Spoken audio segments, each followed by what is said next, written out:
Matt is asking here, what is your idea about extending the license for Windows 10 after October 2025? It's basically worth paying for that. Some organizations that we talk to, they are in active basically processes right now and trying to put those agreements together because they realize that they have so many devices that either cannot upgrade, the hardware doesn't support it to Windows 11, or they won't have time to complete those projects before October.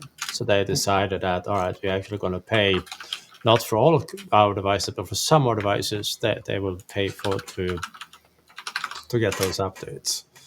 And if you're asking, I think I can speak for Andrew here as well, but if the alternative is continue to run Windows 10 and don't patch it, that will be a big fat no. It's just no. Rather pay for the updates so you have at least secure devices. But obviously, the long-term goal is to go to Windows 11, and Microsoft has like a built-in incentive, and these also that the first year is cheaper, the second year is expensive, and the third year is like really expensive. Mhm.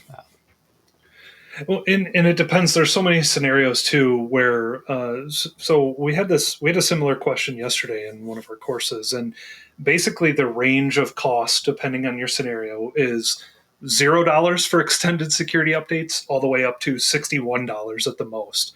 Um, but you have a lot of organizations, to your point, for all of those reasons you just mentioned, Johan, that you do have to do that. So, education, great example. It's very cheap. Yes, the cost does double from year one to year two, and then year two to year three. But in education, that cost starts at $1 per device for the extended updates. So per uh, year, right? per year. And Yeah. then year two is $2 per device per year, and then $3 per device per year. And this is in a time. I mean, a little step outside of the technical stuff a little bit. This is at a time where a lot of organizations seriously have some real budget challenges right now, and so I think that we'll see. Um, from my perspective, I think that we'll probably see more ESUs in this Windows 10 to Windows 11 shift than we've seen with some of the old, like Server 2012, for example. That's my theory.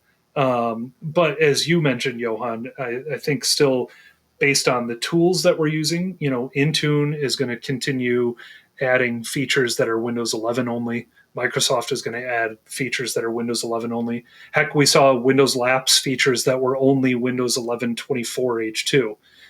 So still, the end goal is to get over to Windows 11 as quickly as possible. But 100%, I think you're going to see organizations doing this. We have Windows Autopilot scenarios that is also for only for Windows 11 as well. So it's Yeah, exactly. And yeah, the second part of Matt's question here too. What about Microsoft charging $1.50 per CPU for hot patching for Server 2025? yeah, I saw that and I'm like, okay, that was an interesting twist to it. My first thought was like, I'll rather do the reboot. I was like, if I have a, I'm not sure how they count in those cores, if they're real cores or they're logical cores, but I mean, if I bring up one of my servers here, let me steal the screen, uh, and open up Task Manager, it better not be per core. No, it is per core per month. I think I'll do the reboot. So that is, what do you say, 150? Yeah. All right, so $50 a month to patch my server, to just not to reboot it monthly. I'll reboot it monthly.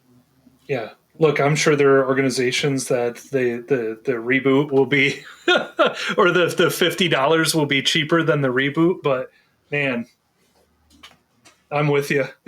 I'm doing the reboot. I mean, I can see it if there is a platform that like runs a trading system or something, or that simply Yeah. cannot be rebooted. But all right, Yeah.